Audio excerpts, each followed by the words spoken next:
When recently surveying award participants, the Duke of Edinburgh's Hillary Award team discovered that climate change and protecting the environment is at the top of young Kiwis' priority lists. Here at the award, we're super passionate about looking after the earth too. So we decided to launch a new award endorsement called the Kākāriki Journey. Your chance to use your time to protect and learn about the environment. Participants who choose the journey will choose a skill and service with an environmental and sustainable focus, a physical activity that's focused on both mental and physical well-being, and they'll ensure they're environmentally conscious on their adventurous journey. We are so proud to be celebrating our first Kākāriki Journey alumni, Pipi Kendal. Pipi is a passionate conservationist with a knack for making small sustainable changes that make a big impact. We sat down with Pipi to reflect on her Kākāriki journey, and we thought we'd share it with you all too. So sit back, relax, and get to know more about Pipi and her awesome mahi. I know that you've got lots to say about the work that you've been doing, and you've put in many, many hours into this journey. So do you want to just start with telling us what motivated you to sign up for the Kākāriki journey? I had completed my bronze and my silver awards, and I was just going to sign up for the original gold Duke of Edinburgh award. But I'm really interested in sustainability and the environment and everything, probably from my upbringing and everything. And I saw it displayed on the website, and I just thought it would be really cool to just, add that extra dimension in. You mentioned that your upbringing has had a big impact on your interest in sustainability. So do you want to tell me about that? Yeah, so I grew up, I don't know if you know Whangapoa. It's a really, really tiny village on the eastern coast of the Coromandel coast. Okay. It's like a tiny little village with like on the beach, kind of like I grew up in the bush kind of thing. So I've always grown up like around nature, and I love the outdoors. So that's really influenced me. And also my family are very into like conservation and things. So yeah, I found it really rewarding. It felt sort of like I was getting something back from the award. Personally, because I do care about the environment, and I felt like I was doing something meaningful by having like a sustainable slant on the award. Do you want to talk about how the award journey has impacted your last couple of years, and maybe impacted the decisions that you've made, and maybe any future decisions that you're thinking about or future plans that you're making? So I found that with the award, it meant that I was seeing other people regularly that I wouldn't usually hang out with, like people that were outside of my friend groups. And I really enjoyed that. And I also found that it kept me more of a routine to like weeks and things. I could change it around a bit, but it gave it like a little bit of structure, which was good to follow. And something that I'm going to continue on with, or that I'd like to continue on with, is continuing going out and doing things like the volunteering through the award, or like learning skills that I don't already have, and sort of doing those things with other people. Yeah. So let's go on to, what do you think your biggest or greatest challenge was during the award?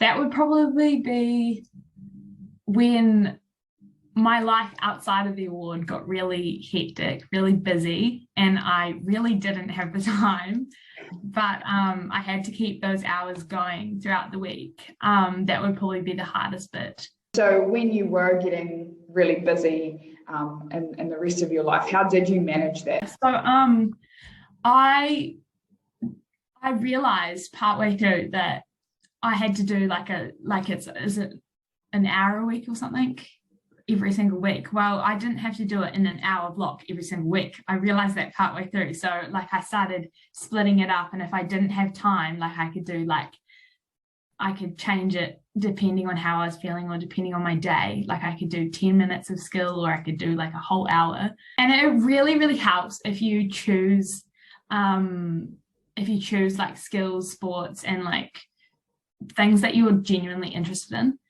So like it's not like a chore doing it. It's something that you can look forward to, or that you're interested in learning. Then that really helps. if you were going to pick something that was your biggest success in the journey, what would you say that is? I'd probably say continuing to learn the guitar and actually learning how to do a lick, because I'm not musical at all. And I picked learning how to do the guitar because I was like, right, Dad plays the guitar, we've got a guitar, I'm going to do it. And that was so hard for me because I'm like my mum, I can't sing, I can't play any musical instruments. So yeah, my biggest success was being able to play a few songs and being able to pick up a guitar and actually like do something on it, because I've never been able to do that before. So your gold residential project is very unique, and we're all big fans of it here at the Award HQ. So do you want to just describe it to me as if I know nothing about it? Tell us about your project. Okay, so I was originally going to do Outward Bound because one of the guidelines for the project is that you have to know no one on your expedition. And Outward Bound, that's one of the things that Outward Bound do, is they group you with people from all around the country. But the section actually happened twice to me. That both times I was booked into Outward Bound was when both of the lockdowns happened.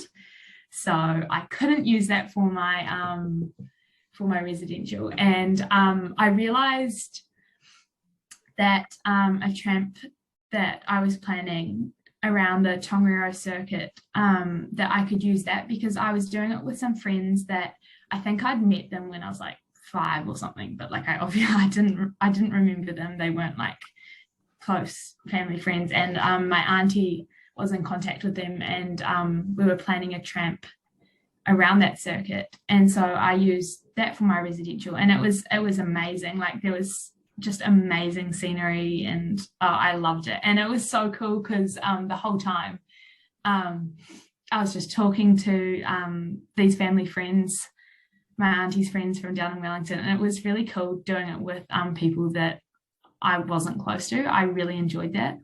Do you want to just tell me about what activities you chose for each section? Sounds like you enjoyed all of them. So do you want to just go through each section and tell me what you did for gold? So my skill one was actually really interesting. I had to talk to my award leader to see if I could, like, because I didn't know if it was something I could do. It was like learning how to live more sustainably, so ways I could change my lifestyle. I had lots of different things for that, like exploring in our community and seeing like different ways we could shop, for example, because that's like where we use a lot of plastic. And we've actually started every week we bike over to our local bin, and we've completely changed the way we shop. And now I think we put out like a bag of rubbish every 8 weeks or something like that. Like it's reduced like so much. So it's really cool outcome. And like changing, like looking at what we're buying. So like, is this recyclable? Like which product should I buy here? My service was different to my bronze and silver, and that I was the leader of the environment committee in school this year. So I'd actually spend a bit more than an hour, but probably like an hour in school actually leading the meetings and then like planning and stuff behind that. So that was my service. And sport, I did sailing, and then that stopped for winter. And I sort of continued exercises given to us by our coach to do, like when we went into lockdown. I continued those exercises, and then when sailing stopped completely, I used like I have an elite sport period at school, which is basically like a free period where you can go and do training and things like that. Okay. And so if I wasn't studying, I'd go out and go for runs or go for workouts and things. And like I enjoyed doing fitness. So yeah, that was good too. What else is there? Residential. Oh, adventurous journey. Oh, I loved all of my adventurous journeys because I love tramping. I think I can't remember where we went for our practice tramp, but we went to Great Barrier Island for how it was, it's stunning. So yeah, that was amazing. Oh, thank you so much for your time. It's been so awesome to talk to you, and like I said, we're so excited here that you're our very first Kākāriki journey. No, that's so cool. And we know there'll be lots and lots of people that will follow suit. So we're very proud of you here at the award, and we look forward to sharing this interview with everyone, because I know they'll all want to learn about what you've been up to. To learn more, head to our website and look for the Kākāriki Journey tab. Thanks so much for your time, Pipi, and thanks to all our award whānau for tuning in today. Talk soon.